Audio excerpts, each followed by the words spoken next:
बिस्मिल्लाहिर्रहमानिर्रहीम। अस्सलामुअलैकुम। आप देख रहे हैं अलिफ न्यूज़ और मैं हूं आपके साथ माजिद अली। शामिल करते हैं आज की हेडलाइन।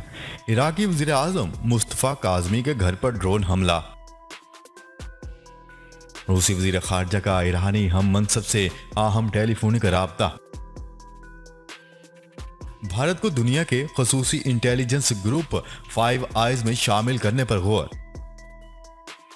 अफगान वजीर खारजा अमीर मुत्की आइंदा कुछ दिनों में पाकिस्तान का खसूसी दौरा करेंगे। पाकिस्तान पर सिखों के रेफरेंडम मुहिम की पेशपनाही का इल्जाम। फलस्तीन का हक के खुद अरादियत पर अक़वाम मुत्तहिदा के इत्तफ़ाक़ राय का खैर मकदम।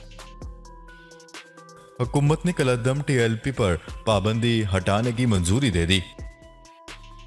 PDM का हुकूमत को घर भेजने तक मार्च करने का फैसला।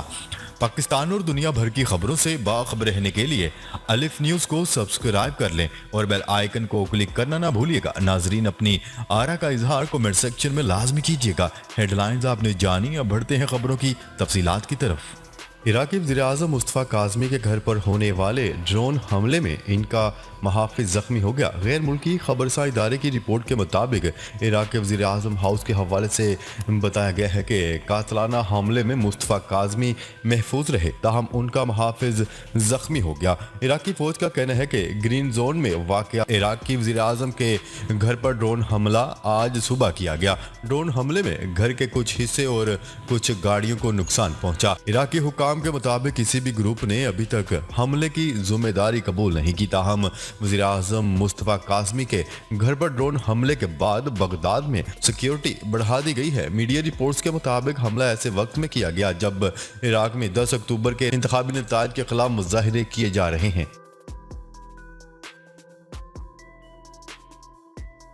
खबर के अगले हिस्से में बात करते हैं रूसी वज़ीर ख़ारजा का ईरानी हम मनसब से टेलीफोनिक राब्ता।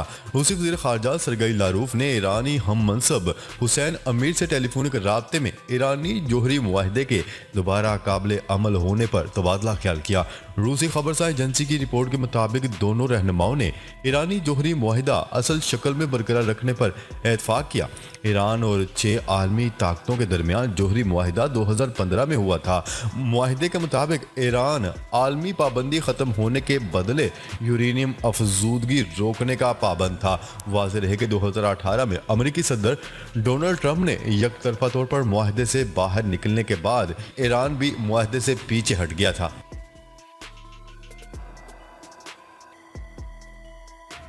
खबर के अगले हिस्से में बात करते हैं। दुनिया में ताकतवर ममालिक की इंटेलिजेंस एजेंसियों पर मुश्तमिल एक ग्रुप मौजूद है जिसे फाइव आइज का नाम दिया गया है और अब ये ममालिक कोशिशें कर रहे हैं कि भारत को भी इस ग्रुप में शामिल किया जाए। ये ग्रुप खुफिया मालूमात जमा करने के मामले में जदीद तरीन ज़राए इस्तेमाल करता है। ग्रुप की क़यादत अमेरिका के पास है। हाल ही में अमेरिका में हायोस आर्मर्ड सर्विस की सब कमेटी के चेयरमैन ने स्पेशल ऑपरेशंस और इंटेलिजेंस के हवाले से डिफेंस ऑथराइजेशन बिल 2022 का मसवदा तैयार किया है, जिसमें नेशनल इंटेलिजेंस के डायरेक्टर से मुतालबा किया गया है कि वो इस बात का जायजा लें कि फाइव आइज में हम ख्याल ममालिक की इंटेलिजेंस एजेंसियों को शामिल करने के फ़वाइद और ख़तरात क्या हो सकते हैं। इसका मतलब ये हुआ कि फाइव आइज में जापान, जनूबी कोरिया और भारत के साथ यूरोपीय शराकतदारों को भी शामिल किया जा सकता है। जैसा कि कुछ मुबस्सिरीन समझते हैं कि चीन के साथ एक नई सर्द जंग लड़ी जा सके। 2015 से लेकर अब तक अमेरिका और भारत ने मिलकर अपने इंटेलिजेंस ताल्लुकात को मजबूत बनाने के लिए काम किया।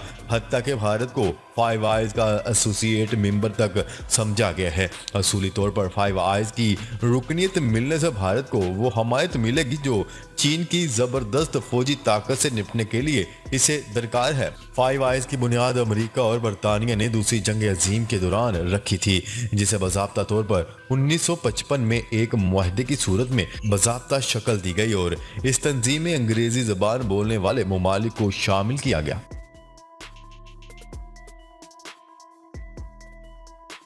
खबर के अगले हिस्से में बात करते हैं।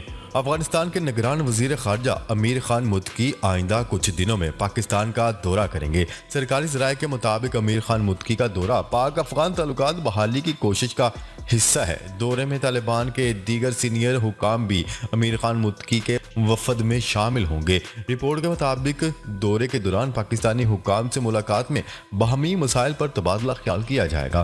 क्या रहे कि तालिबान के हुकूमत में आने के बाद अफगान निगरान वजीर खारजा का ये पहला दौरा पाकिस्तान होगा। वजीर खारजा शाह महमूद कुरैशी ने गुज़िश्ता माह अफगानिस्तान के दौरे में अफगान हम मनसब को दौरा पाकिस्तान की दावत दी थी।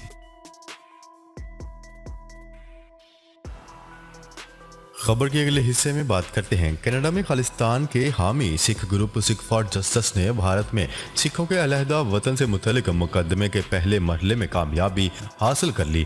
कैनेडियन ब्रॉडकास्टिंग कॉरपोरेशन CBC के सीनियर सहाफ़ी टेरी मलोस्की ने खालिस्तान ए प्रोजेक्ट ऑफ पाकिस्तान के नाम से रिपोर्ट लिखी थी, जबकि मैकडोनाल्ड लॉयर इंस्टीट्यूट ने खालिस्तान मुखालिफ रिपोर्ट को शाया किया था।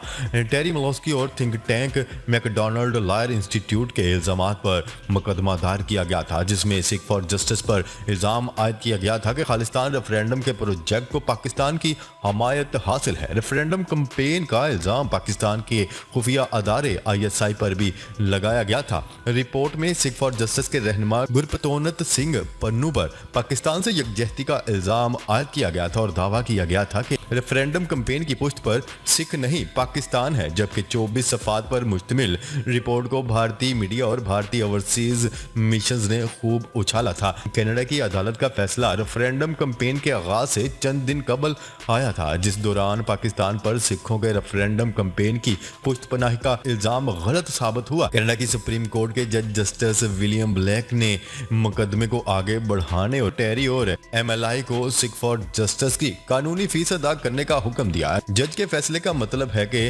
फ्रीकैन के तस्फिये पर ना पहुंचने की सूरत में मुकदमा आगे बढ़ सकता है। दूसरी जानिब अदालत में टेरी मलोस्की ने तस्लीम किया कि भारत की मुखालफत दोनों का मुश्तरका काज था, लेकिन इसका यह मतलब नहीं कि पाकिस्तान सिखों पर मुकम्मल तौर पर असर अंदाज था। क्या रहे कि लंदन में खालिस्तान के क़याम के हवाले से 31 अक्टूबर को होने वाले रेफरेंडम के पहले मरहले में 30,000 से ज़ायद सिखों ने हिस्सा लिया था, जबकि सिख फॉर जस्टिस ने बाज़ मामलात में पाकिस्तान को शदीद तनकीद का निशाना भी बनाया था। यहाँ ये बात भी काबिल जिक्र है कि भारत ने सिख फॉर जस्टिस पर 2019 से पाबंदी आयद कर रखी है।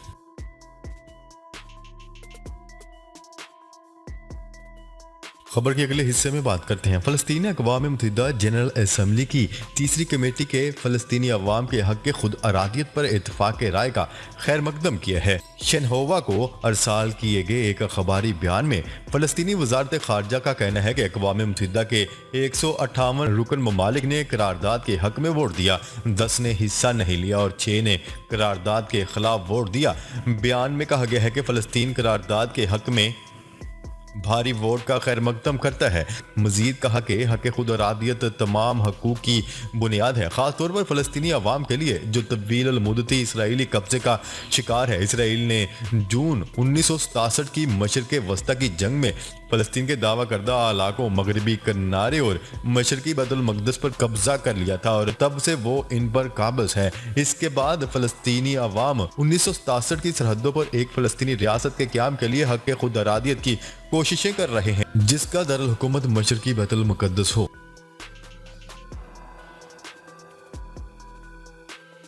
खबर के अगले हिस्से में बात करते हैं।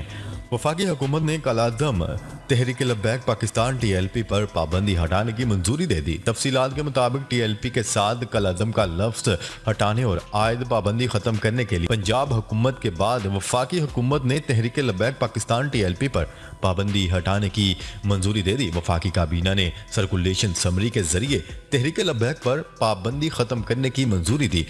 मंजूर की गई समरी के मुताबिक पंजाब हुकूमत ने तहरीक लब्बैक के नाम कालादम का लफ्ज़ हटाने की सिफारिश की है। TLP ने आइंदा पुरतशद्दुद एहतजाज न होने की यकीन दहानी करवाई है। इससे कबल तहरीक लब्बैक पाकिस्तान को कालादम की फहरिस्त से निकालने और आयद पाबंदियाँ ख़त्म करने के मामले पर वफाकी वज़राए दाखिला ने पंजाब हुकूमत की तरफ से आने वाले खत को वजारत कानून को भिजवा दिया। याद रहे कि वफाकी वजारत दाखिला ने हुकूमत को एक समरी अरसाल की थी जिसमें कहा गया था कि तहरीक लबैक पाकिस्तान से पाबंदी हटाई जाए और कल अदम का लफ्ज खत्म किया जाए। ख्याल रहे कि 4 नवंबर को पंजाब की काबीना ने तहरीक लबैक पाकिस्तान से कल अदम का स्टेटस हटाने की समरी मंजूर की थी।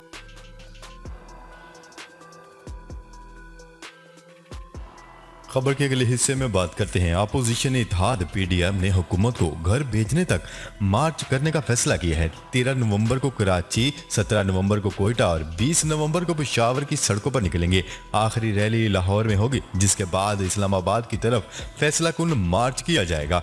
पीडीएम ने फैसला सुना दिया और कहा है कि अब ये तहरीक इमरान खान को घर भिजवा कर ही ख़त्म होगी। ये इमरान खान से निजात की तहरीक है। इत्तेहाद के सरबराह मौलाना फजल रहमान की ज़ेर सदारत पीडीएम रहनुमाओं का वर्चुअल इजलास हुआ जिसमें मुल्क की सूरत हाल और मुल्क में बढ़ती महंगाई की सूरत हाल पर तबादला ख्याल किया गया।